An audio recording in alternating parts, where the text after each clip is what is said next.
أعوذ بالله من الشيطان الرجيم بسم الله الرحمن الرحيم السلام عليكم ورحمة الله وبركاته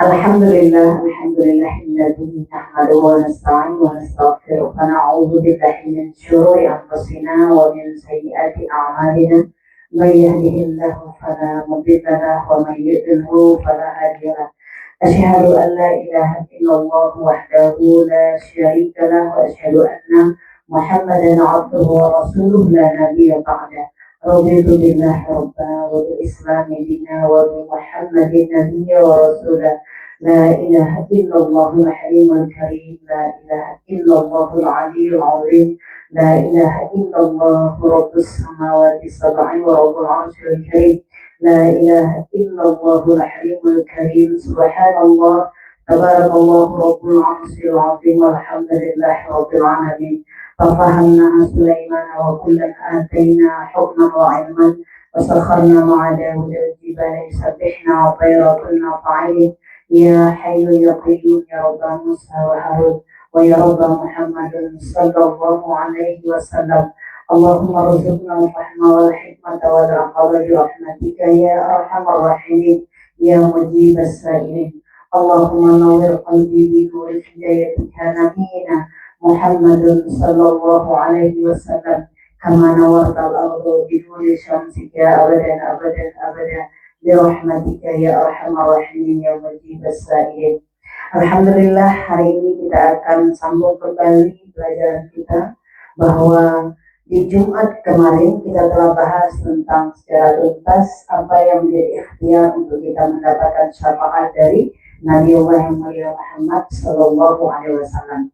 Dan pada kesempatan kali ini kita akan bahas tentang satu hadis dari Nabi Muhammad Sallallahu Alaihi Wasallam yang kita kutip dari buku Riyadhus Shalihin. Nanti jika ibu pergi ke jalan-jalan Gramedia atau di Shopee, coba searching ya, Riyadhus Shalihin karangan Imam An-Nawawi. Di situ ada tentang keutamaan berdoa, buku tentang keutamaan berdoa dalam buku Ad-Doa ya, itu karangan Imam An-Nawawi. Itu ada satu hadis Nabi Muhammad SAW tentang bagaimana kita berdoa kepada Allah Subhanahu wa taala agar urusan-urusan kita ini diperbaiki oleh Allah Subhanahu wa taala. Nah, tentunya ini menjadi urusan yang sangat kompleks, yang sangat komplit, yang sangat sempurna. Dan kemarin di surah Muhammad itu di ayat kedua. Ya, untuk kita mengetahui, kita sambung pelajaran kita, Allah Subhanahu wa taala berfirman, "Walladzina amanu wa 'amilus shalihati wa amanu bima nuzila 'ala Muhammad wa huwal haqqu min rabbihim kaffara 'anhum sayyi'atihim wa aslaha balahum." Di ayat itu dikatakan bahwa dan orang-orang yang beriman dan orang-orang yang beramal soleh dan mereka beriman terhadap apa yang diturunkan kepada Muhammad, Al-Quran Al-Karim. Dan orang-orang beriman itu, pertama dia beriman kepada Allah, yakin kepada hari yaumil akhir. Kemudian yang kedua adalah dia beramal soleh dan iman yang ada dalam dadanya, lalu dia wujudkan dengan amal soleh dan mengimani apa yang diturunkan kepada Muhammad SAW. Itulah Al-Quran. Maka orang-orang seperti ini, apa kata Allah yang akan diberikan? Kaffara anhum sayyi'atihim wa aslaha balahum. Maka mereka akan dikeluarkan sifat-sifat buruknya, maka Allah akan menghapuskan dosa-dosanya dan Allah akan memperbaiki keadaannya. Wa aslaha balahum. Maka Allah akan memperbaiki keadaan mereka. Siapa mereka tadi? Orang beriman, kemudian diwujudkan dengan amal soleh, lalu mengimani apa yang diturunkan kepada Muhammad, yaitu kebenaran dari Allah, itulah Al-Quran Al-Karim. Nah, kita akan bahas tentang aslaha wa aslaha. Maka Allah akan memperbaiki. Apa yang terperbaiki? Jadi kita lihat melalui ayat-ayat suci Al-Quran. Di dalam Al-Quran banyak sekali kata-kata aslaha. Jadi menurut para ulama, lebih dari kurang lebih 40 kali kata aslaha diucapkan. Ada perbaikan, ada islah. Maka pengertian islah itu adalah satu perbaikan, kemudian keselamatan, kemudian pembaharuan. Jadi kalau diri kita dari hari ke hari mencoba untuk menjadi lebih baik, lebih baik, lebih baik, itu islah. Ya, islah. Kalau kita ada hubungan sosial dengan teman kurang baik, lalu bersama waktu, maka ada kata maaf, maka kita menjadi lebih baik kembali, gitu ya. Karena ada kalau kita berteman, kadang baik, kadang kurang baik, islah. Jadi kata islahnya rupanya banyak sekali dalam Al-Quran. Mencapai 40 kali Allah ucapkan islah. Nah, salah satunya itulah di surah Muhammad ayat kedua. Kalau di surah Muhammad ayat kedua tentang orang-orang yang menekuni Al-Quran, maka Allah akan perbaiki keadaan mereka.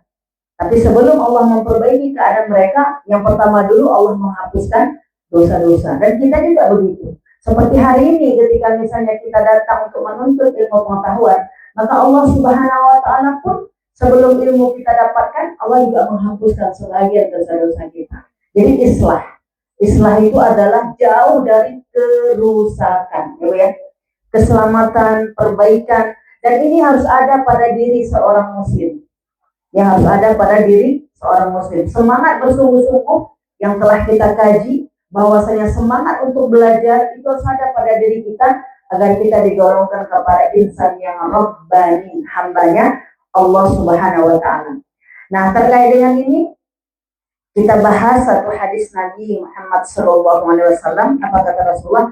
Kana Rasulullah sallallahu alaihi wasallam yaqul, Allahumma aslih li dini alladhi huwa asmatu amri, wa aslih li dunyaya allati fiha ma'ashi, wa aslih li akhirata allati fiha ma'adi, waj'alil hayata ziyadatan li fi kulli khair, waj'alil mauta rahatan li min kulli syarr. Jadi ada 5 yang pokok yang harus kita minta perbaikan di hadapan Allah Subhanahu wa Ta'ala. Nah, doa ini kita akan bahas satu-satu. Jadi kata Rasulullah ada 5 pokok-pokok yang harus kita minta kepada Allah Subhanahu wa Ta'ala untuk terselamatnya kehidupan kita dunia wal akhirat. Termasuk juga bagaimana kita bisa mendapat syafaat kelak di yaumil akhir. Kita bahas yang pertama. Yang pertama adalah Allahumma aslih li dini alladhi huwa ismatu amri. Jadi sahabat sekalian, di situ ada kata islah. Aslih li.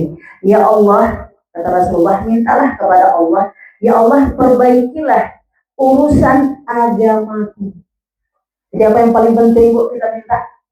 Ya Allah perbaikilah urusan agamaku, karena agama ini dialah yang merupakan huwa asmatu amri.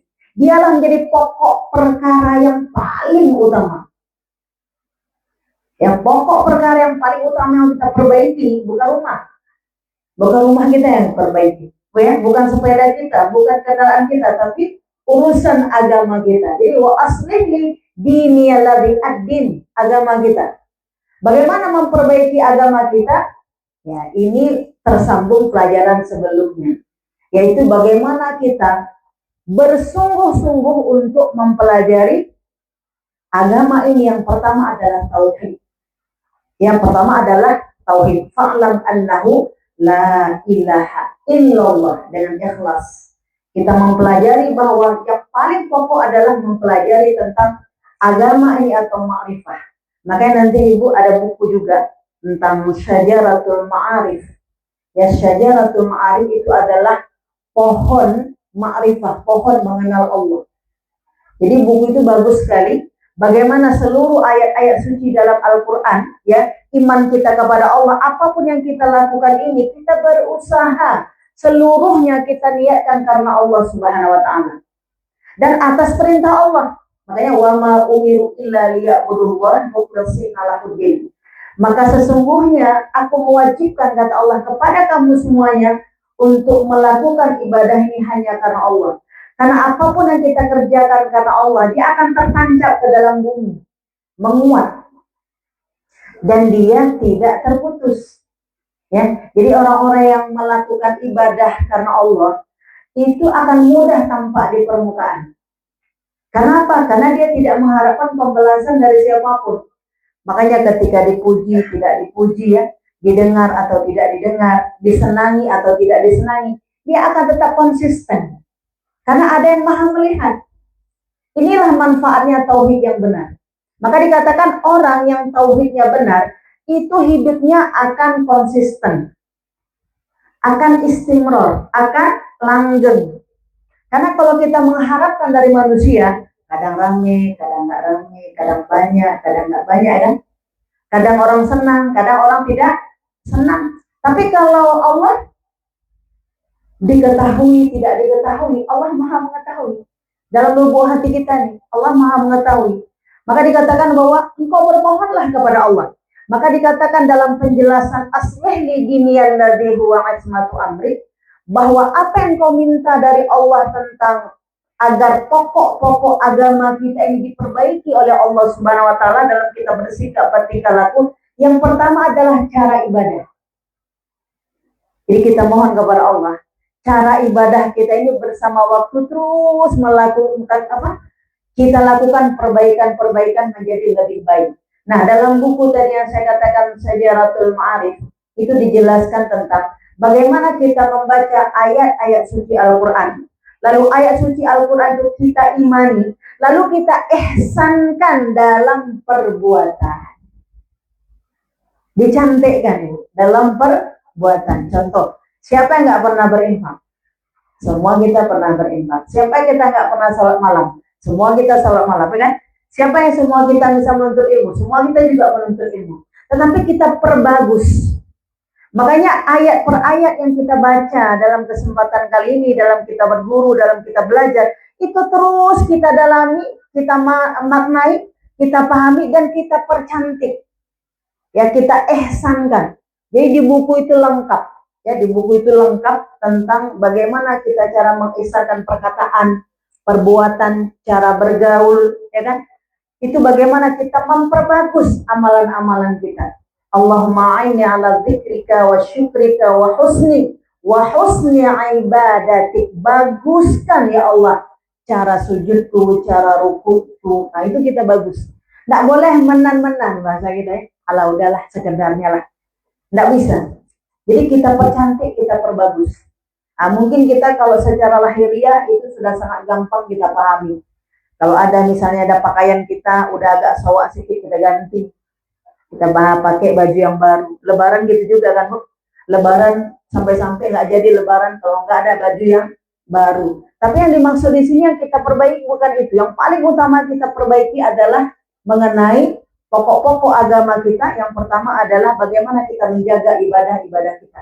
Seluruh ibadah yang ada di dalam Islam, baik rukun iman, rukun Islam, dan ihsan, itu tidak bisa kita dapati sendiri.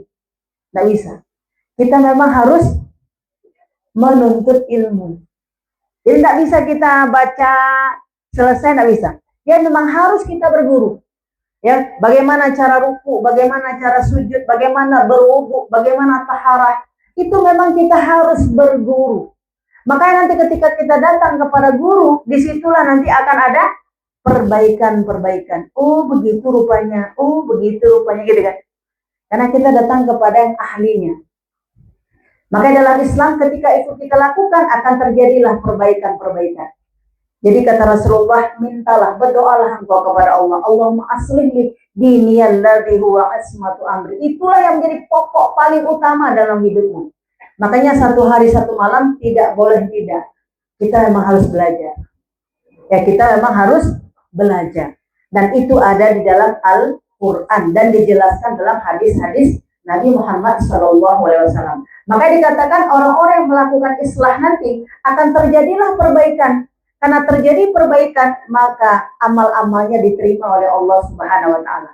Tapi kalau tidak terjadi perbaikan, maka tidak akan diterima. Maka dikatakan amal ibadah tanpa ilmu dia akan tertolak. Amal ibadah tanpa ilmu akan tertolak. Jadi yang pertama tadi apa, Bu? Ibadah kita. Ibadah kita kepada Allah. Ibadah ini ada hablum minan nas, ada hablum minallah. Hablum minallah itulah seperti sholat kita ya.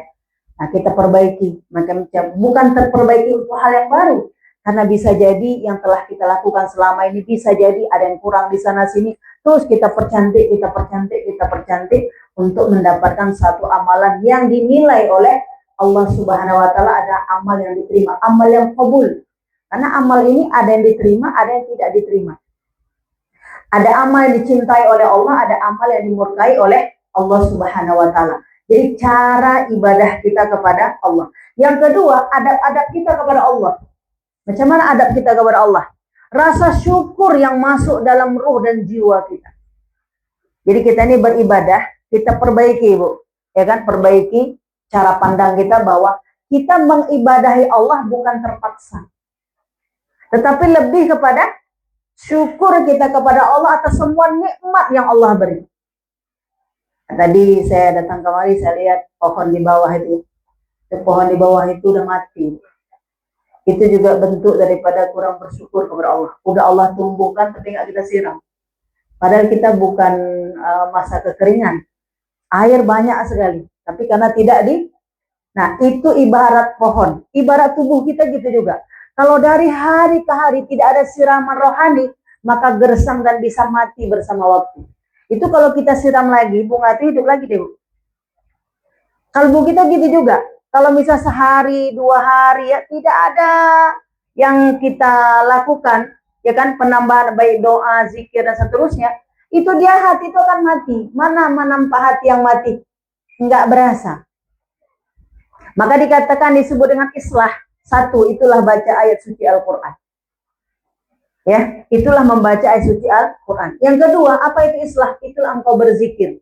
Engkau mengingat Allah. Yang ketiga, apa itu islah? Engkau berdoa. Jadi wa aslaha balahum itu, satu, engkau membaca ayat suci Al-Quran. Yang kedua, engkau berzikir. Zikir maknanya luas sekali. Bahkan membaca Al-Quran pun dihitung zikir. Membaca Al-Quran dihitung zikir. Berarti ketika seseorang tidak membaca Al-Quran, dia tidak akan melakukan islah. Karena Quran itu lebih kepada sumber dari segala sumber ilmu, itulah Al-Quran. Jadi kalau kita ingin dimudahkan oleh Allah, maka pencariannya memang di dalam Al-Quran. Tapi kita tidak bisa sendiri. Kita dibantu oleh seorang mursyid, dibantu oleh seorang guru. Ya, dibantu oleh seorang guru. Jadi islah itu 3 tadi ya. Yang pertama adalah engkau mengulang-ulang, membaca, mendalami, memahami Al-Quran. Yang ketiga, engkau berzikir. Yang ketiga, panjatkan doa kepada Allah. Nah, doa itu adalah ketergantungan diri kita kepada Allah. Makanya hamba-hamba Allah yang ba'da sholatnya ya, senantiasa mengangkat tangan, berdoa kepada Allah. Ini adalah hamba yang sangat disayang oleh Allah. Pasti akan ada perubahan pada diri dan jiwa. Jiwa kita pasti bersama waktu akan merasa optimis. Itu kalau kita berdoa. Itu kalau kita berdoa. Menyatakan kelemahan diri kita kepada Allah. Tapi orang yang tidak mau berdoa, akan ada kesombongan pada dirinya bahwa dirinya bisa tanpa pertolongan siapapun. Nah, nanti ada yang kita sadari, ada yang tidak kita sadari. Kenapa? Karena banyak godaannya. Kita memahami bahwa kita adalah hamba yang lemah. Tetapi dalam keseharian tidak dipanjatkan doa. Kenapa? Karena sumber untuk membaca doa pun kadang tidak dibuka. Ya kan, Bu? Maka dikatakan dalam Al-Qur'an, ud'u ila sabili rabbika bil hikmah. Ajaklah mereka dengan cara hikmah. Kenapa? Karena bisa jadi sekali kita sampaikan belum. 2 kali juga belum. Ya kan? Tapi ajaklah berulang-ulang dengan penuh hikmah, barulah terbuka hatimu. Kan, Bu? Jadi untuk berdoa saja kita perlu terapi. Untuk angkat tangan itu. Coba siapa di antara kita yang hari-hari tidak pernah tertinggalkan ba'da sholat berdoa? Ada? Ba'da sholat, setiap hari kita angkat tangan, ya Allah, ya Allah, ya Allah, ya, dengan kata-kata yang lirih, dengan kata-kata yang lembut. Nah, itu lebih kepada syukur kita kepada Allah. Nah, kemudian apa, Bu? Malu kita kepada Allah. Dengan semua nikmat yang Allah beri, kita malu, ya Allah, aku malu ya Allah kepadamu, ya Allah. Betapa banyak dosa, khilaf yang aku lakukan, tapi engkau masih memberi rezeki kepadaku. Engkau masih memberikan kesehatan kepadaku. Engkau masih memberikan nikmat yang begitu banyak kepadaku. Sementara aku tidak maksimal menundukkan diri hatiku kepadamu. Kayak gitu kan, Bu? Jadi bukan asal minta-minta saja. Kita kepada Allah Subhanahu wa Ta'ala. Inilah perkara ad-din. Inilah perkara agama. Pokok agama kita itu 3 ya. Yang pertama kita katakan Islam. Kita berserah kepada Allah Subhanahu wa Ta'ala. Ya, Islam. Ya, bisa iman, bisa Islam. Iman, Islam, atau kita buat Islam dulu, berserah kepada Allah. Kita bersyahadat, asyhadu an la ilaha illallah, asyhadu anna Muhammadar Rasulullah. Kita bersaksi Allah adalah Rabb, Muhammad adalah utusan Allah. Kalau kita mungkin sudah biasa mengatakan Muhammad utusan Allah, itu rahmat Allah untuk kita. Tapi di belahan negeri yang lain, kita kata di belahan tempat yang lain, orang mengatakan bahwa aku bersaksi Allah adalah Rabbku dan Ali adalah yang layak menjadi nabi. Pernah Ibu lihat seperti itu? Ya kan? Kalau kita kan asyhadu an la ilaha illallah wa asyhadu anna Muhammadar Rasulullah. Tapi nanti ada sebahagian manusia yang mengatakan yang layak jadi nabi itu kan Muhammad. Tapi Ali, karena Ali adalah jendela ilmu yang sangat luas pemahaman. Gitu kan? Makanya kita bersyukur kepada Allah. Ya, bahasa kita selalu kalau sudah asyhadu an la ilaha illallah langsung wa asyhadu anna Muhammadar Rasulullah. Dan dalam Quran itu jelaskan Muhammadur Rasulullah. Muhammad itu adalah utusan Allah kan gitu ya, Muhammadur Rasulullah. Jadi ini dari mana kita dapat? Dari Al-Quran kan gitu ya. Makanya asli perbaikilah cara kita berpenampilan, cara kita berpakaian, cara kita bertauhid. Itu semuanya diajarkan dalam Islam dalam pokok-pokok agama kita. Makanya saya katakan tadi kalau ada kesempatan Ibu baca buku Syajaratul Ma'arif. Ya kan, pohon tentang mengenal Allah. Yang akarnya itu adalah tauhid. Akarnya adalah tauhid, rukun iman. Kita mengimani Allah dan seterusnya. Kemudian setelah itu adalah Islam, yaitu bagaimana kita sholat, puasa, zakat, haji dan seterusnya. Kemudian yang ketiga adalah ihsan. Memperbaiki dari hari ke hari cara bergaul kita, cara bersujud kita, cara berpakaian kita, itu hari ke hari, sehingga wala tamutunna illa wa antum muslimun. Jangan engkau mati sebelum betul-betul berserah kepada Allah, sebelum betul-betul Islam, sebelum betul-betul berislam. Jangan mati dulu, sementara kematian itu kita nggak tahu. Dan kematian kan nggak ada yang tahu kapan datangnya. Dan kita berapa tahun lagi akan meninggal dunia. Maka dikatakan perbaguslah. Dan disinilah Rasulullah SAW mengatakan kepada kita, ucapkanlah wahai umatku, Allahumma aslihli diniyal ladzi huwa ismatu amri. Itulah yang jadi pokok persoalan. Saya ingin sampaikan Ibu dalam pernah satu kisah di Damaskus ya, di Suriah. Itu ada seorang penggali kubur. Mungkin sahabat-sahabat sudah membacanya. Ini sebagai pengingat kita saja. Seseorang yang melakukan islah perbaikan dalam hidupnya sehingga tidak saja dirinya tetapi seluruh generasinya itu menjadi ulama. Maka dikatakan apa? Ada seorang penggali kubur yang sangat kita katakanlah papa, miskin. Maka dia adalah bernama Abdurrahman Al-Haffar. Coba Bu? Abdurrahman Al-Haffar. Abdurrahman Al-Haffar ini adalah seorang penggali kubur yang sudah berusia 50 tahun. Berarti dia sudah sangat senior sekali ketika dia menggali kubur. Maka datanglah seorang ibu yang ketika itu anaknya meninggal dunia, maka dia mengatakan, wahai Haffar, penggali kubur, tolonglah gali kubur anakku ini. Maka bersama waktu, ketika kuburan telah selesai, maka datanglah ibu ini tadi dengan beberapa yang ikut menguburkan, datanglah ke situ dengan jumlah yang tidak terlalu lama. Apa yang terjadi? Al-Haffar tadi ketika kuburannya telah selesai, maka datanglah jenazah yang akan dimasukkan ke dalam kuburan itu, maka Al-Haffar itu pingsan. Nah, ketika dia siuman sadar dari pingsan, dia mengatakan, sesungguhnya aku melihat bahwa apa yang ada di dalam kubur tadi menjadi Raudatun min Riyadil Jannah, menjadi taman-taman surga. Kubur yang dia gali tadi, begitu indahnya. Dan anak yang dimasukkan ke dalam kuburan tadi, itu dibawa oleh dua orang laki-laki dengan berkuda dengan sangat kencang. Maka dia pingsan. Tetapi orang di sekitarnya ketika mendengar cerita itu, dia mengatakan ini adalah halusinasi. Ini ceritanya saja, gitu ya. Ini hanya omongannya saja, bukanlah satu kenyataan.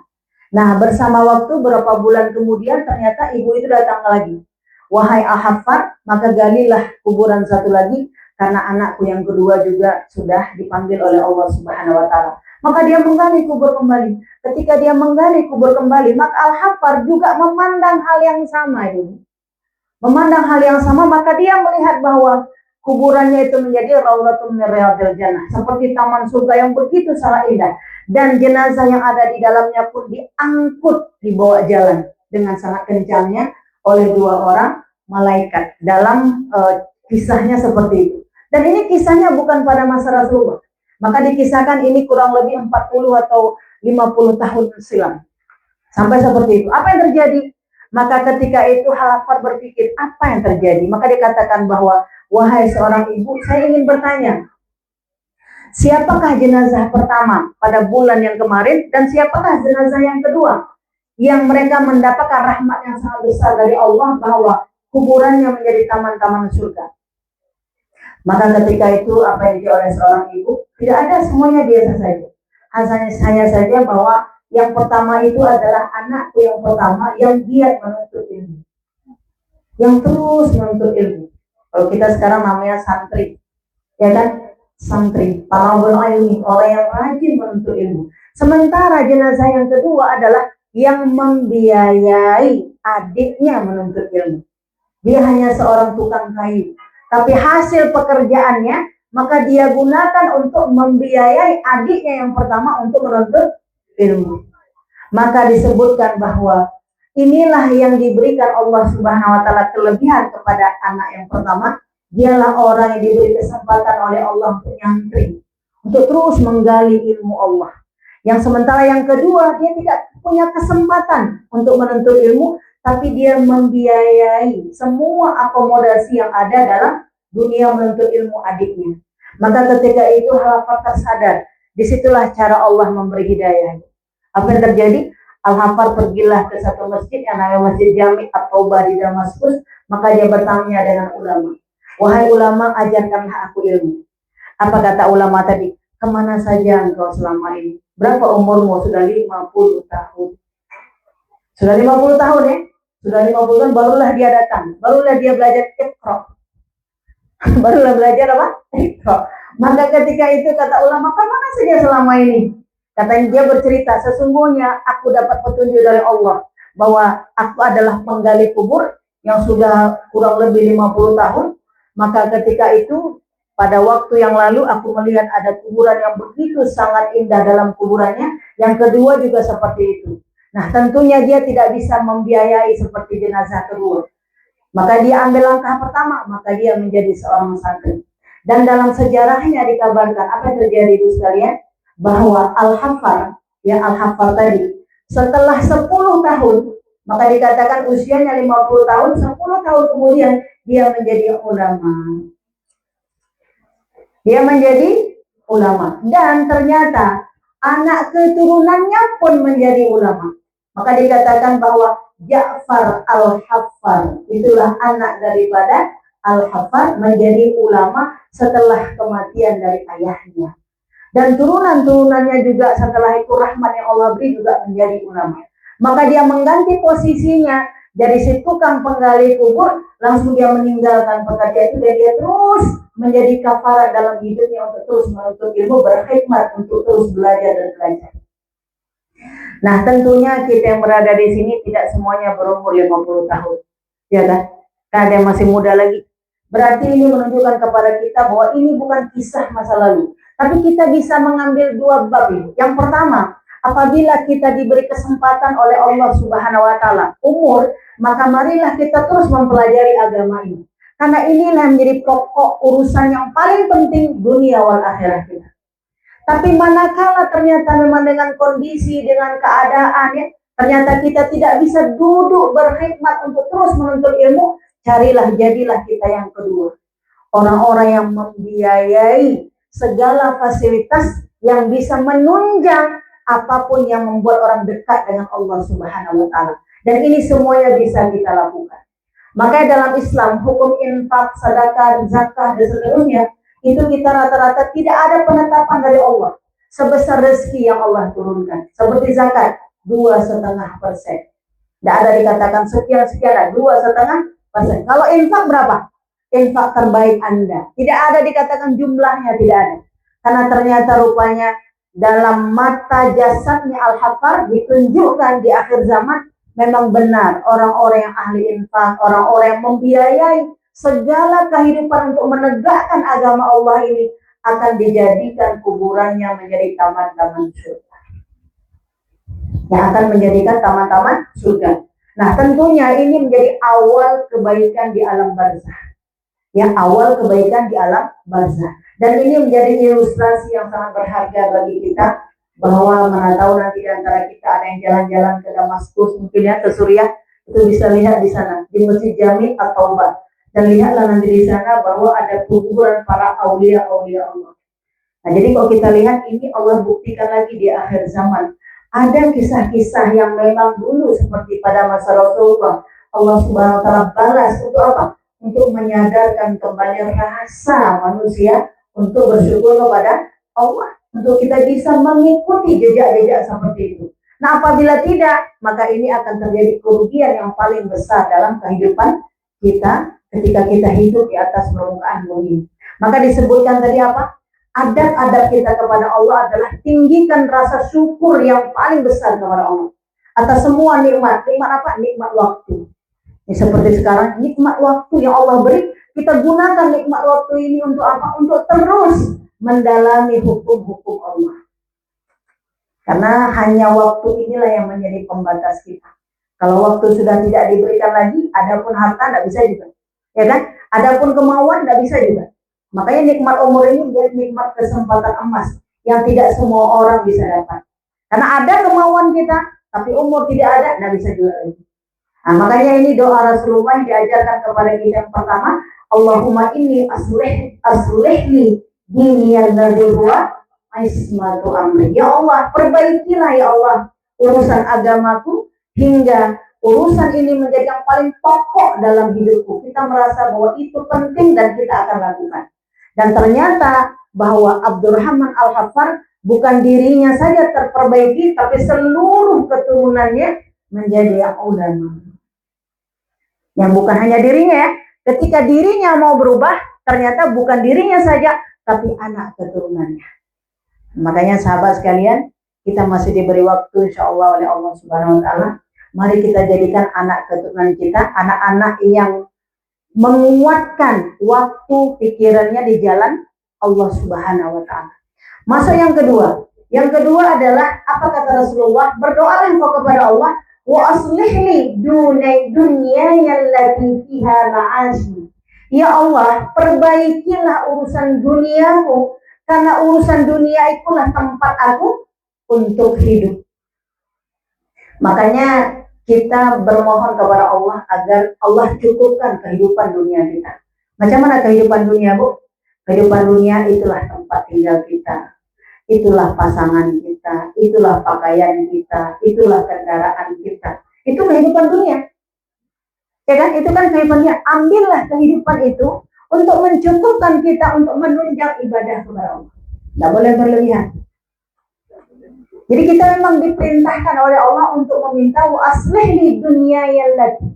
Maka kita mohon kepada Allah, perbaikilah urusan duniaku agar kita tidak meminta-minta, tidak menjadi pengemis. Maka dalam Islam, memberi dengan menerima jauh lebih utama memberi. Tapi secara umum manusia lebih suka menerima. Ya kan? Kita kalau ditraktir dengan mentraktir, mana lebih suka? Ditraktir lah, traktir lah gitu. Tapi nanti kalau kita udah berada pada orang-orang yang saleh ya, pada orang-orang yang terislah, uang kita nggak laku. Betul nggak? Kita kalau udah berada sama orang-orang baik, waktu kita pergi bersama dia, uang kita nggak laku. Bukan apa? Semuanya saling mendahulukan. Maka coba lihat persahabatan yang sudah saleh, siapa yang lebih cepat? Dia yang duluan. Tapi kalau pertemanan yang tidak saling congkak-congkak gigi dulu. Congkak gigi dulu ya, atau ke toilet dulu gitu kan. Kalau dibayar, alhamdulillah, baik kali, makasih ya. Gitu Bu ya. Kalau bisa dibayarin sama kawan. Tapi kita berusaha ya semampu kita. Kalau kita pergi kemanapun kita berada, kita berusaha, kitalah yang membayar. Kita berusaha, kitalah yang jangan kita yang dibayar. Karena pahalanya lebih gede yang membayar, yang memberi daripada yang menerima. Tapi kehidupan kita katakan di dunia ini, kalau tidak lekat yang pertama tadi selesai, maka yang paling bahagia adalah yang menerima, bukan yang memberi. Ya kan? Maka sampai-sampai dikatakan bahwa ketika kita memberi sesuatu kepada sahabat kita, ketika dia bahagia, maka bahagia itulah yang sampai kepada kita. Artinya apa? Surga itu sudah sampai kepada Allah Subhanahu wa Ta'ala. Jadi sahabat sekalian, tanda infak kita diterima oleh Allah, waktu kita memberi itu kita bahagia. Waktu kita memberi, kita bahagia. Tanda infak kita tidak sampai kepada Allah, waktu kita beri, kita susah. Aku sebenarnya nggak mau kasih, tapi gimana keadaan lah. Kupikir 3 orang, rupanya 6 orang. Kalikan 3 kali 100, 6 kali 100 ya. Sampai pulang ke rumah susah deh, ya Allah. Gitu kan? Itu tanda infak tidak diterima oleh Allah Subhanahu Wa Taala.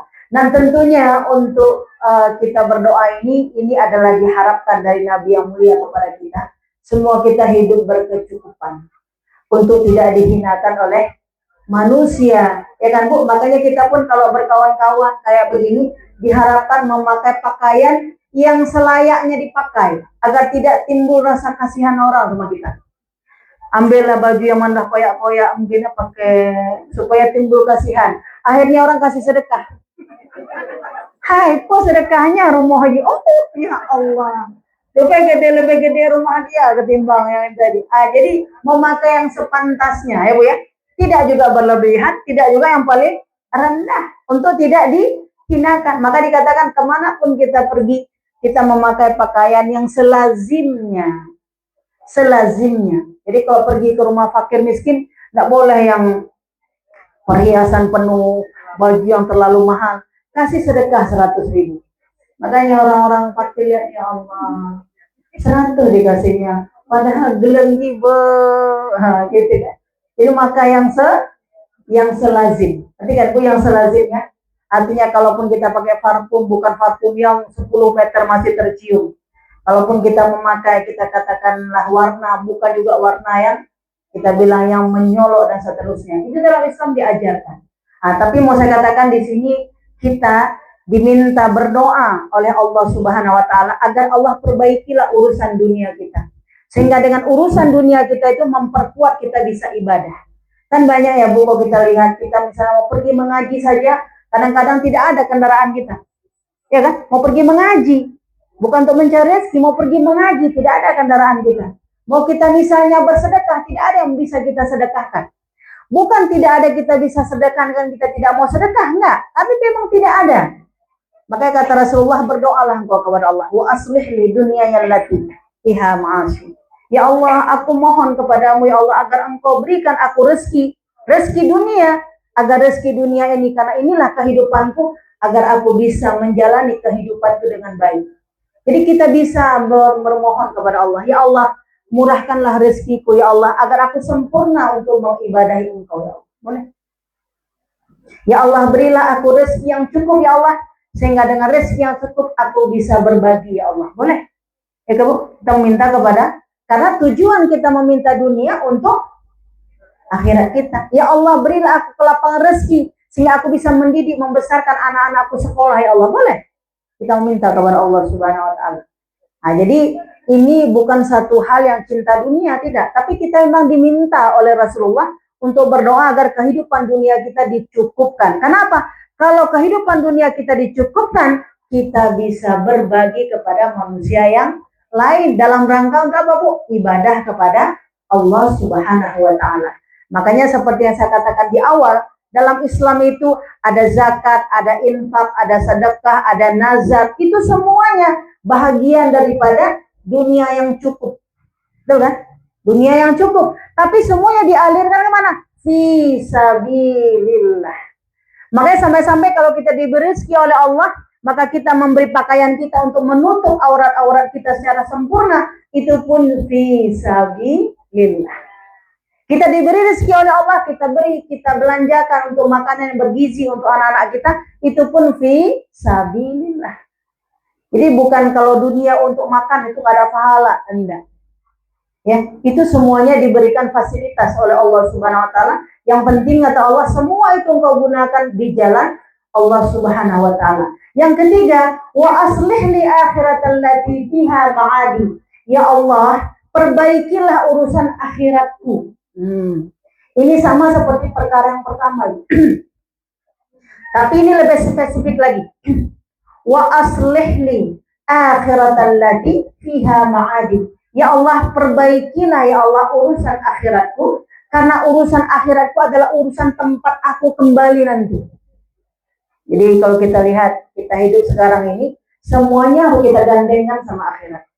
Jika hari ini kita bisa seperti ini berteduh, ada atap yang menaungi kita dari matahari, maka kita harus bayangkan, di akhirat nanti ada nggak atap saya? Zillun. Kan kita kalau kemana-mana, saya ingat dulu ketika masih mahasiswa, kalau jalan ke Darussalam, itu bawa payung rata-rata. Apalagi ada anak PDPK sih. Nah, kalau anak PDPK rata-rata nggak tinggal tuh payungnya. Payung, kalau kami anak IAIN dulu bukan UIN ya, itu rata-rata nggak pakai tahan banting gitu. Sebagian pakai payung, sebagian tidak ya. Itu pakai payung, itu namanya zillun. Nah, seperti hari ini coba lihat, itu panas, di sini teduh. Kenapa itu panas? Karena itu tidak ada atapnya. Di sini kenapa?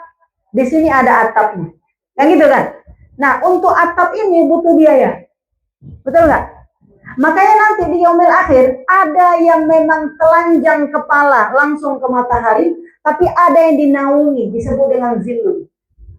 Makanya kalau kita di dunia udah masuklah kita di tempat yang sejuk, ada kipas anginnya, ada atapnya, maka kita bertanya, ya Allah, apakah di yaumil akhir aku juga mendapat zillun?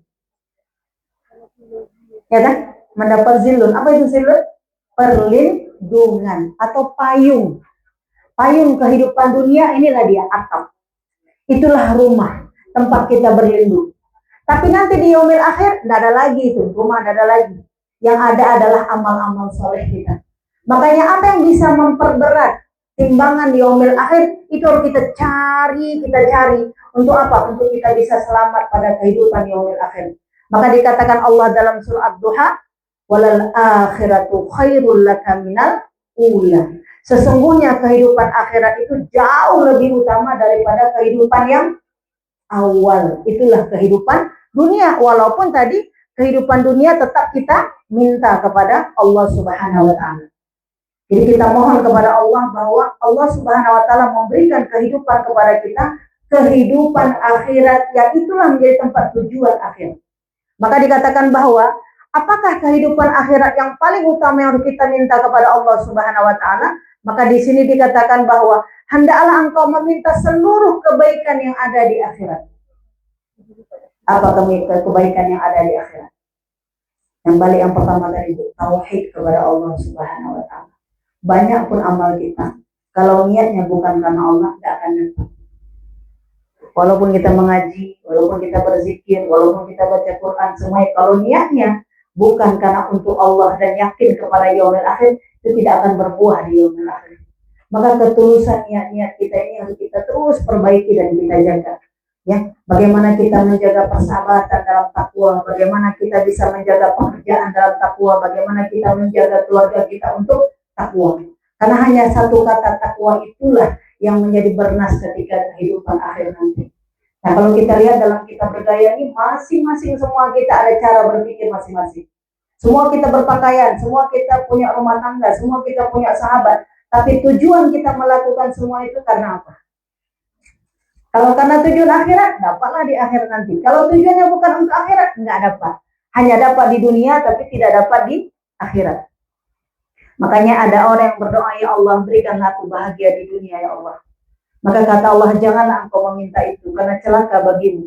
Tapi mintalah kepada Allah, ya Allah, berilah aku bahagia di dunia dan kebahagiaan di akhirat. Kan gitu kan? Jadi ada orang hanya meminta Rabbana atina fid dunya hasanah. Dia tidak meminta wa fil akhirati hasanah wa qina adzabannar. Tapi mintalah Rabbana atina fid dunya hasanah wa fil akhirati hasanah wa qina adzabannar. Makanya tujuan kita melakukan apapun ini adalah untuk satu kata akhirat kita. Jadi kalau kita tidak perbaiki niat-niat kita ini akan menjadi amal yang namanya fata morgana. Amal yang ada tapi nanti di yaumil akhir tidak ada buahnya. tidak ada buahnya. Maka kata Rasulullah, mintalah kepada Allah, wa aslih li akhirat allati fiha ma'adi. Maka sungguh apapun yang akan menjadi akibat baik untuk akhirat, dapatkanlah. Maka apa yang harus kita jaga? Yang pertama adalah kita memperbaiki urusan akhirat kita, yaitu kita minta seluruh amal soleh kita yang mendapat taufik dari Allah. Seluruh amal soleh kita yang mendapat taufik dari Allah Subhanahu wa Ta'ala. Apa yang Allah suka, itulah yang kita suka. Apa yang Allah tidak suka, itulah yang tidak kita suka. Makanya perlu sekali kita dibimbing oleh guru, dibimbing oleh mursyid. Mana yang boleh, mana yang tidak boleh. Ya kan? Karena kalau kita menurut gaya kita masing-masing, nanti ada yang diterima, ada yang tidak diterima oleh Allah Subhanahu wa Ta'ala. Nah, kemudian apalagi bagaimana akhir kehidupan kita ketika kita meninggalkan dunia ini? Itu masuk dalam kategori husnul khotimah. Itu satu kata itu. Husnul khotimah menjadi tujuan awal untuk bahagia di akhirat. Jadi Bu, ada seorang pekerja di rumah sakit. Apa dia katakan? Sudah begitu lama dia bekerja di rumah sakit. Apa dia katakan? Dari 1000 orang yang meninggal, nggak sampai katanya kok 100 orang yang husnul khotimah. Ketika akhir kalamnya mengatakan la ilaha illallah. Dari sekian banyak yang dia kan namanya udah lama bekerja di situ. Dari sekian banyak dikatakan bisa dihitung dengan jari orang yang ketika meninggal dunia mengucapkan kalimat la ilaha illallah. Lalu kita tahu tanda husnul khotimah itu orang yang akhir kalamnya la ilaha illallah. Dan kita pun ketika bertakziah mungkin ada kisah-kisah orang meninggal, banyak apakah anaknya, saudaranya, temannya bercerita, ya Allah Bu, dia padahal baru aja habis makan nasi sama-sama sama kami. Cerita itu kadang yang kita dengar. Baru aja Bu, dia baca koran, duduk sama-sama, tersenyum. Tapi jarang ya kita dengar ketika seorang anak mengatakan, ketika dia mengatakan kalimat la ilaha illallah, saat itulah Bu tercabut nyawanya. Itulah yang paling indah, kawan-kawan. Jadi apapun yang kita buat hari ini, mengaji, kemudian kita berzikir, bersahabat, kehidupan apapun, kita bersenang-senang dan kawan, itu semua nanti akan dimensiunkan semua. Yang betul yang satu kata ketika akhir kalam. La ilaha illallah. Nah, makanya untuk mendapatkan kalimat tauhid la ilaha illallah, kita pertajam macam mana mengihsankan kata-kata itu agar dengan mudah kita ucapkan ketika kita segar kayak begini, la ilaha illallah, dan ketika kita wafat memang kalimat itu. Makanya sahabat, ketika rasa sakit datang kepada kita, bukan keluhan yang kita ucap. Kita langsung ingat kepada titik akhir.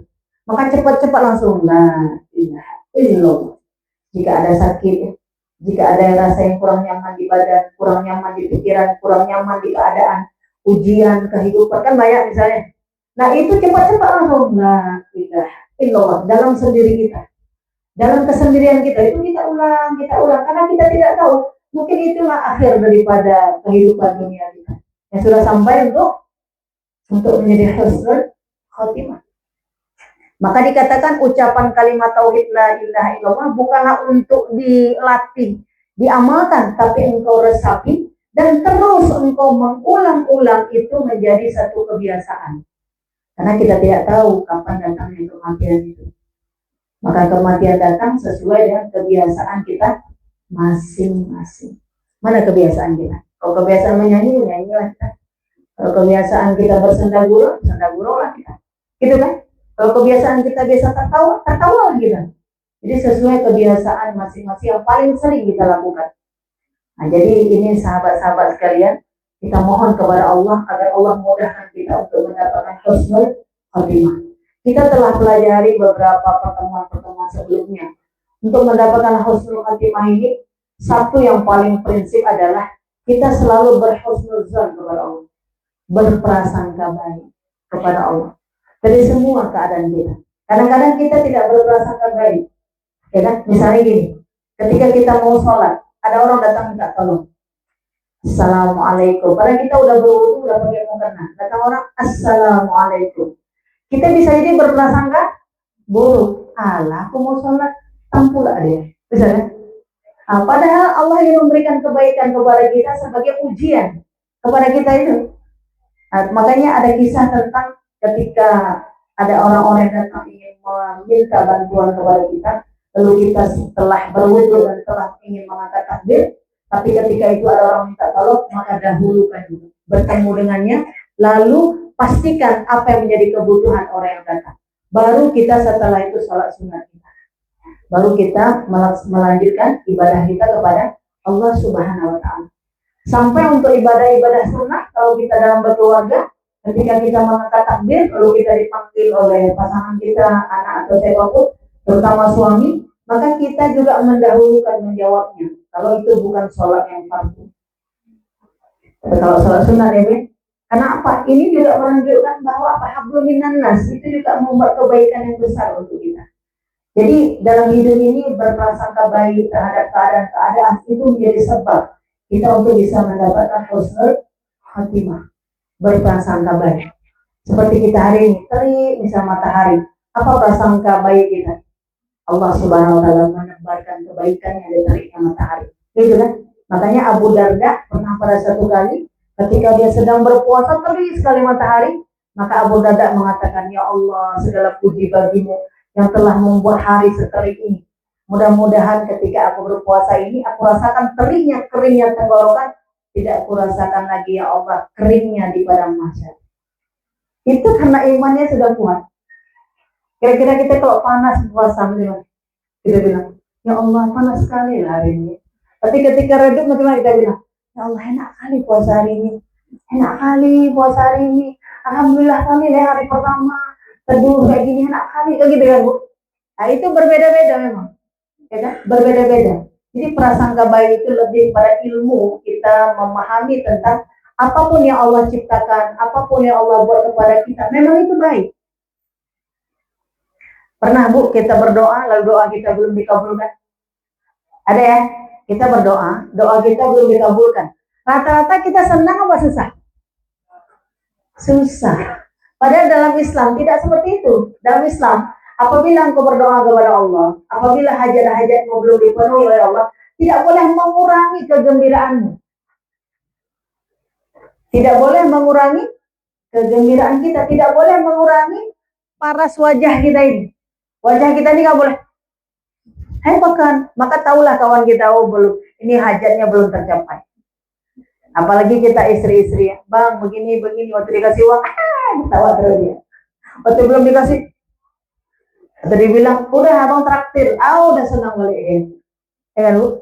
Jadi dalam Islam itu ketika doa-doa kita belum sampai, yang penting kata Allah apa? Jangan berhenti terhadap kebaikan itu.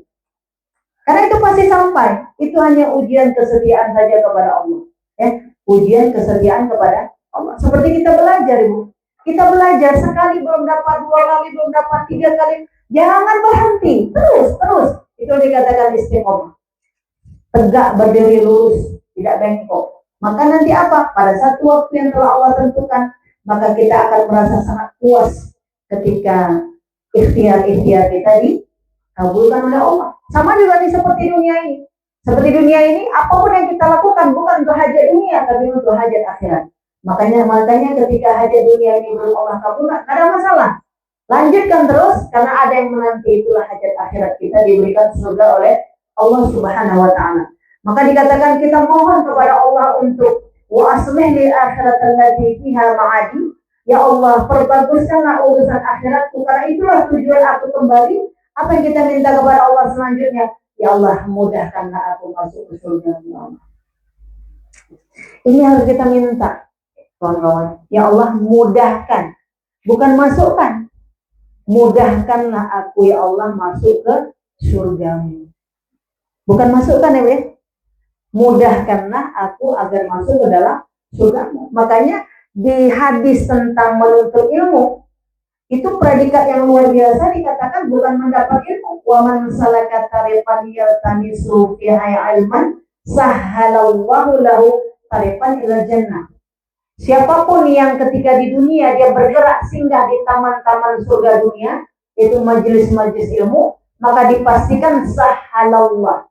Sahhalallah itu sahlan. Maka dimudahkan dia untuk masuk ke surganya Allah. Jadi kita ini waktu datang ke rumah kita, pas sampai kemari, itu ilmu belum dapat. Yang pertama dihapuskan sebahagian dosa kita. Yang kedua janji Allah dimudahkan masuk surga. Ya kan? Ilmu belum itu, karena ilmu itu tinggi lagi derajatnya. Untuk ilmu itu tinggi lagi derajatnya.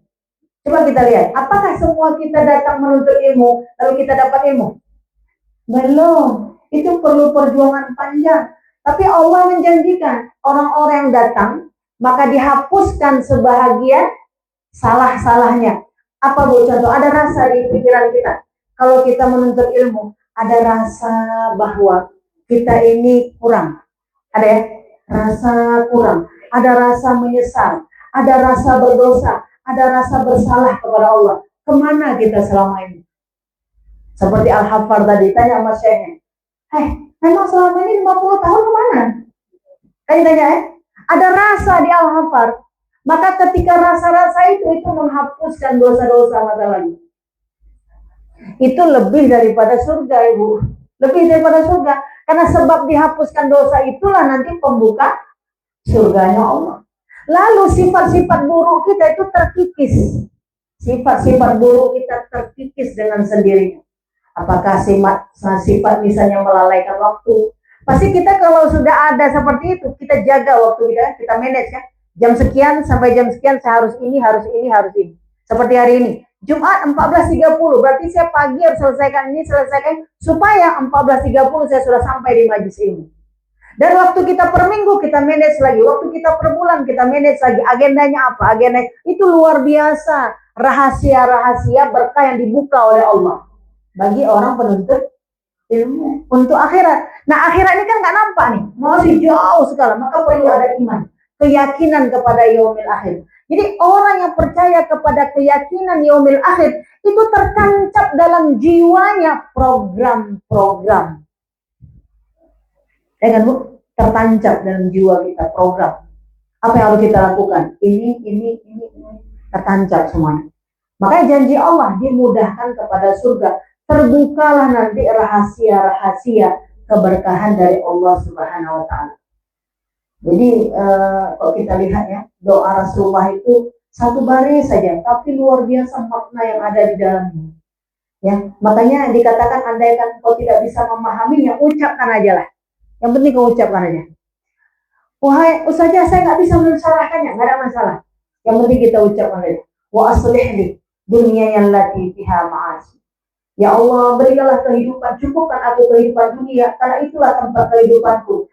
Wa aslih li akhirat allati fiha ma'adi. Ya Allah, cukupkanlah kehidupan akhiratku. Perbaikilah ucapan apa? Urusan akhiratku, karena itulah tempat aku kembali. Jadi kalau kita nggak tahu syarahnya, nggak ada masalah. Yang penting kita ucapkan saja. Islah, perbaikan, selamat daripada bahaya kehidupan akhirat. Ingat Bu kemarin, ini contoh. Ini tentang akhirat. Kita contoh ini bersambung pelajaran kita. Untuk orang-orang yang dapat syafaat kemarin, saya katakan 2 minggu yang lalu, 2 Jumat yang lalu, adalah orang-orang yang apabila mendengar azan mengatakan Allahumma rabba hadzihi da'wati tammah wassalatul qa'imah sampai selesai. Orang-orang yang apabila mendengar azan, selesai azan dia ucapkan. Lalu di dunia rupanya dia dapat ilmu tentang itu, dia ucapkanlah. Apa yang terjadi? Di yaumil akhir, dia pun ya Allah, ketika dia dalam keadaan yang sangat pedih, yang sangat butuh pertolongan, datanglah amalan ucapan itu kepadanya. Tapi bagi orang-orang yang di dunia abai, yang dia tidak juga mendapatkan ilmu itu dan dia juga tidak mengamalkan itu, bagaimana? Maka orang-orang seperti itu, ketika orang mendapatkan semuanya pertolongan, perlindungan kepada keteduhan, kebaikan dan berjumpa Rasulullah, dia tidak bisa berjumpa dengan Rasulullah, terhalang. Maka disitulah bahwa dia katakan, untuk mengamalkan itu aku sebenarnya bisa lakukan. Aku bisa ucapkan. Tapi pada waktu itu aku disibukkan dengan berbicara kepada kawan. Disibukkan dengan tidur, bisa jadi disibukkan dengan makanan, bisa jadi disibukkan dengan persoalan-persoalan yang lain. Maka dia mengatakan kepada Allah, farji'na na'mal shalihan. Ya Allah, bangkitkanlah ya Allah, aku ingin beramal-amal itu ya Allah. Amal apa? Ingin menjawab azan, ingin menjawab ucapan azan ketika selesai azan ya Allah. Tidak bisa lagi ya Allah. Jadi apa yang membuat amal selamat di yaumil akhir kita pelajari satu persatu, pelajari satu persatu. Nanti amal itu memang akan datang yang menyelamatkan kita. Maka dikatakan oleh Rasulullah SAW, perbaikilah urusan akhiratmu karena itulah tujuan akhir. Yang manakala manusia tidak membuat benih itu, maka dia tidak akan panen nanti di yaumil akhir. Nah, kemudian kita minta juga bagaimana kita dimudahkan masuk ke dalam surga dan dijauhkan daripada neraka jahanam. Bagaimana dijauhkan dari neraka jahanam? Satu, disebutkan di dalam Al-Quran. Coba kita lihat di dalam surah Muhammad ayat 3. Apa dikatakan? Dzalika bi annal ladzina kafaru taba'ul batil. Maka orang-orang kafir apabila dia melakukan kebatilan, dia mengikuti kebatilan itu. Ini bedanya orang beriman sama orang kafir. Orang kafir apabila dia melakukan kebatilan, apabila dia benci Muhammad, maka dia terus membencinya dan akan membunuh Muhammad. Kan gitu orang kafir kan? Nah, orang-orang beriman wa annal ladzina amanu taba'ul haqqa min rabbihim, dan sesungguhnya orang-orang beriman itu dia mengikuti kebenaran dari Allah. Hati kita ini memang mau marah, tapi kita mengikuti perintah Allah dan Rasulnya. Janganlah engkau marah, bagimu surga. Mau kita marah aja, kita nggak jadi marah. Ya kan? Kan dalam Islam artinya apa? Orang beriman ini ada rem, bukan sesukanya. Kayak gitu kan? Kan ada orang bilang, kalau aku mau marah, aku marah terus, biar puas. Coba lihat ya dalam Islam. Ketika kita marah, ucapan yang kita lontarkan, kita yang mengucapkan udah lupa, orang yang mendengarkan lupa apa ingat?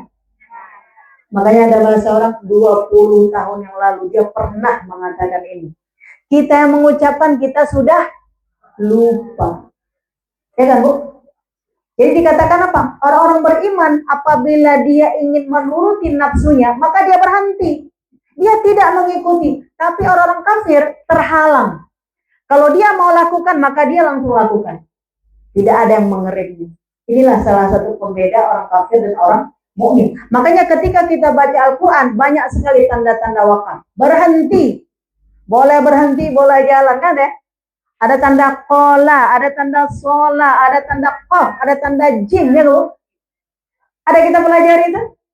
Ini yang lebih baik berhenti, ini lebih boleh berhenti, ini tidak boleh berhenti, ini lebih bagus berhenti, ini wajib berhenti, ada kan? Nah, dari baca Quran itu saja kita terbimbing. Mana yang harus kita teruskan? Mana yang boleh saya bicarakan? Mana yang tidak boleh saya bicarakan? Mana yang harus saya tahan? Mana yang tidak boleh saya tahan? Dalam Islam itu diatur secara detail. Kalau kita mengharapkan jauhnya dari neraka Allah. Tapi kalau tidak, nggak ada rem. Makanya ada bahasa begini. Alah, yang penting udah mengucapkan, udah lepas, udah puas saja. Udah mengucapkan, udah selesai. Enggak. Dalam Islam tidak seperti itu. Ada yang pantas kita ucapkan, ada yang tidak pantas kita ucapkan. Itu lebih kepada adab-adab kita di dalam berkehidupan ini. Nah, terutama apalagi kalau kita lihat bahwa Allah Subhanahu wa Ta'ala adalah Zat yang maha mendengar apa yang semua kita ucapkan. Sampai Bu mengatakan Allah tidak adil saja, itu tidak boleh diucapkan dalam agama kita. Allah nggak adil. Aku yang berusaha kok dia yang kaya. Itu tidak cukup dengan astagfirullah, tapi harus bersyahadat. Asyhadu an la ilaha illallah wa asyhadu anna Muhammadar Rasulullah. Nah, kira-kira ucapan tadi ada nggak di masyarakat? Ada. Kita yang cantik, dia pula yang dapat jodoh ganteng.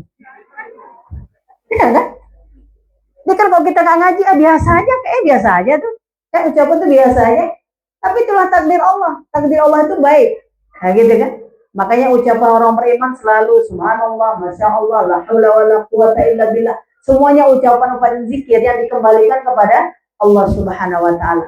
Jadi ingat, wa aslih li akhiratal lati fiha ma'adi. Yang pertama adalah bagaimana kita memperbaiki akhirat kita dengan mendapatkan, memohon kepada Allah mendapat taufik dan melakukan amal saleh. Yang kedua adalah bagaimana kita bercita-cita untuk bisa mendapatkan husnul khatimah. Kemudian yang ketiga, bagaimana kita dimudahkan untuk masuk dalam surga Allah. Yang keempat, bagaimana kita dijauhkan dari nerakanya Allah. Jadi kita mantapkan waktu kita bilang Allahumma aslih li akhiratan lati fiha ma'adi. Ya Allah, perbaikilah urusan akhiratku agar aku bisa ya Allah mendapatkan tempat kembali yang baik. Mana tempat kembali yang baik?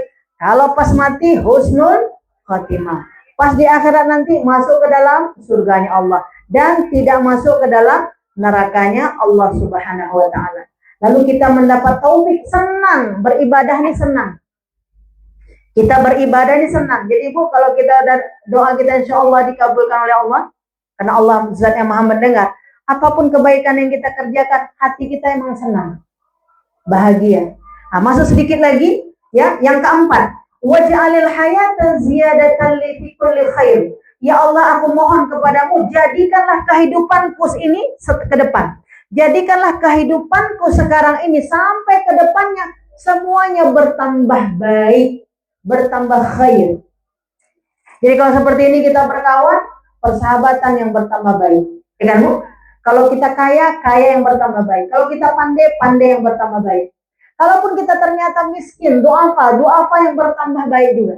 Kalaupun kita bodoh, bodoh yang bertambah baik. Kehidupan ini, pokoknya dari sekarang, hitung ke depan, dari nol, yang ke depan nih, sekarang ini, ke depannya semua yang bertambah. Yang buruk-buruk terkikis habis. Hapuskan ya Allah.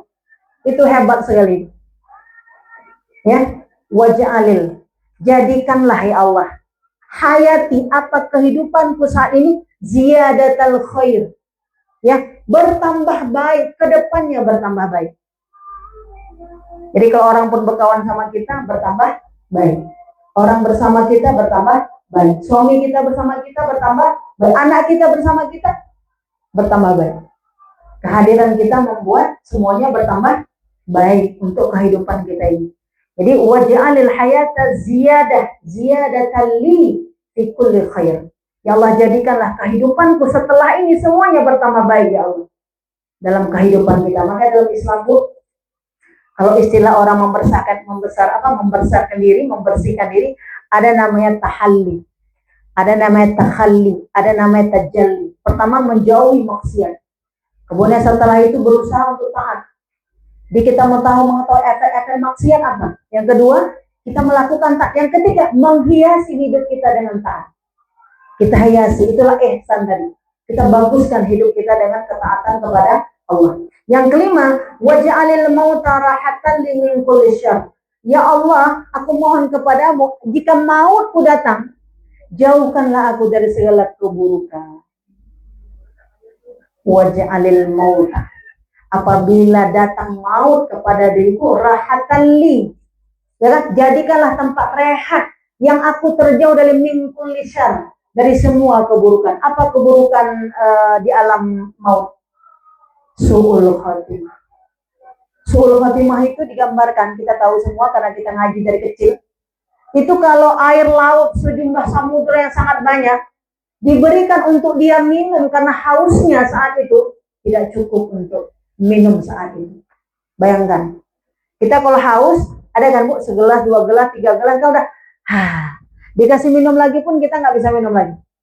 Tetapi jika orang sakratul maut, apabila dia mendapatkan su'ul khatimah, andaikan dikumpulkan semua air samudra, lalu diminumkan kepadanya, maka air itu pun tidak cukup untuk membuat hilangnya gerah pada saat itu.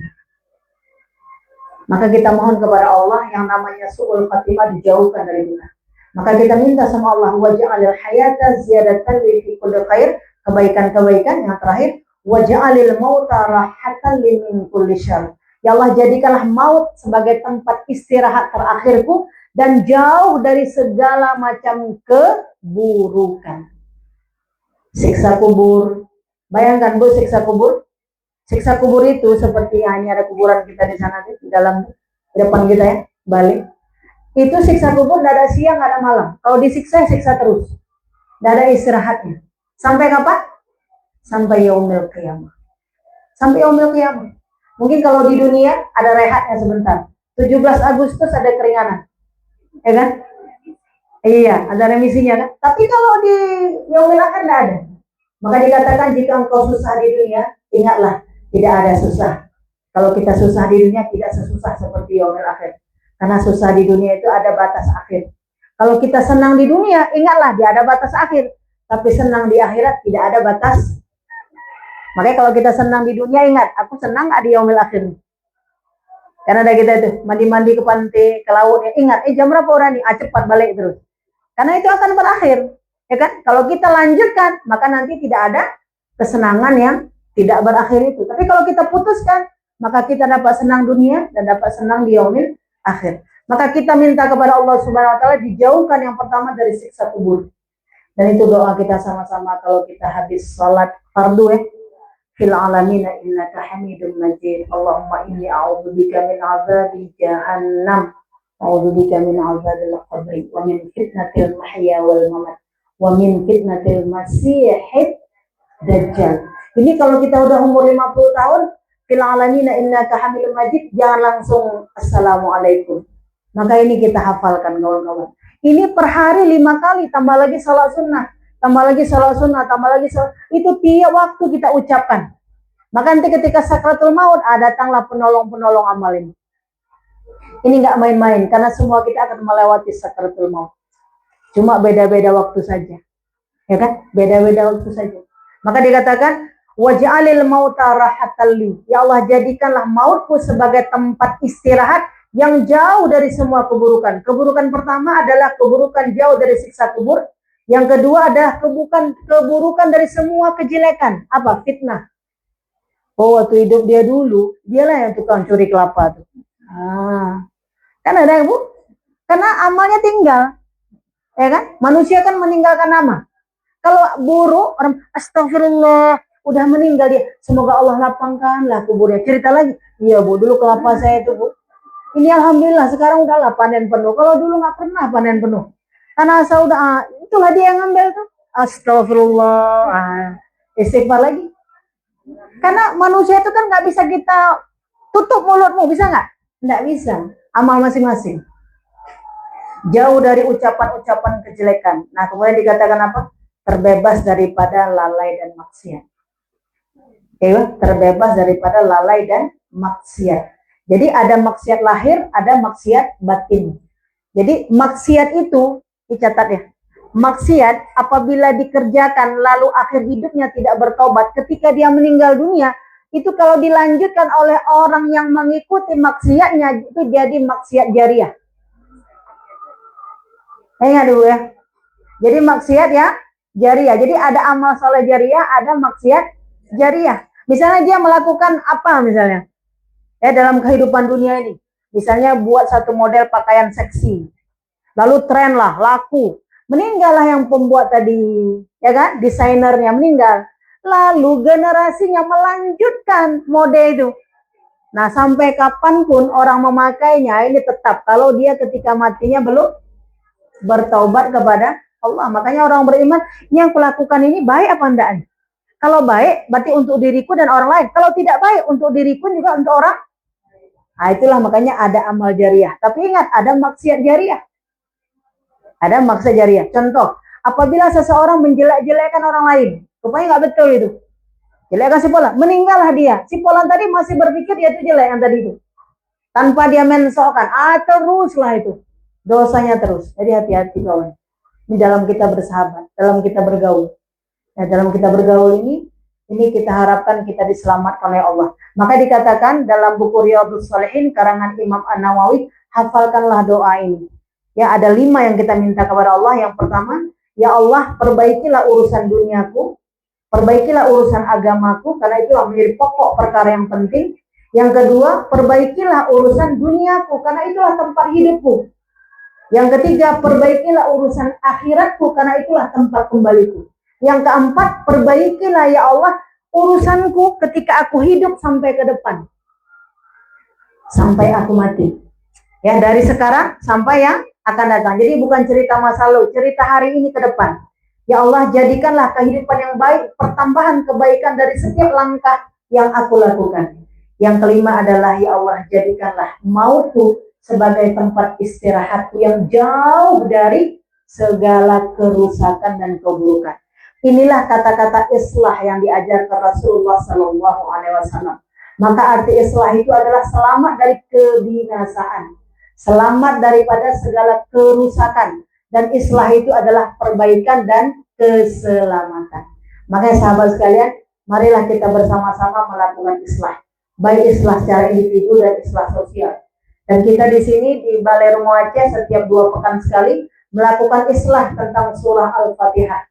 Daurah Al-Fatihah. agar semua kita bacaan Al-Fatihah kita menjadi benar. Tapi saya juga tidak berpikir bahwa ketika sahabat tidak datang tidak benar, bukan. Ini adalah salah satu generasi kita. Kita ingin bagaimana semua kita yang hadir kemari kita pastikan bahwa surah Al-Fatihah kita itu adalah surah yang sudah benar-benar sesuai yang diinginkan oleh seorang mursyid, oleh seorang guru yang bersanad sampai kepada Rasulullah. Supaya apa? Setiap lantunan ayat yang kita baca membuat bacaan dalam sholat kita itu menjadi sholat yang diterima oleh Allah Subhanahu wa Ta'ala. Dan insya Allah besok pada Ahad ya, pekan besok berselang 2 hari dari sini, Jumat, Sabtu, Ahad jam 8.30. Kita buka setiap 2 pekan sekali setiap hari Ahad jam 9.30 sampai dengan jam 12. Ini adalah salah satu untuk mengadakan islah secara berjamaah. Walaupun saya yakin semua kita ini adalah sudah belajar dari kecil kita. Tetapi apabila kita lakukan secara berjamaah, lalu ini menjadi bahagian yang dicontoh ke depannya, maka ketika kita berada di alam kubur ini tetap menjadi amal jariah yang tidak akan pernah putus-putusnya. Subhanakallahumma wa bihamdika, asyhadu an la ilaha illa anta, astaghfiruka wa atubu ilaik. Assalamualaikum warahmatullahi wabarakatuh.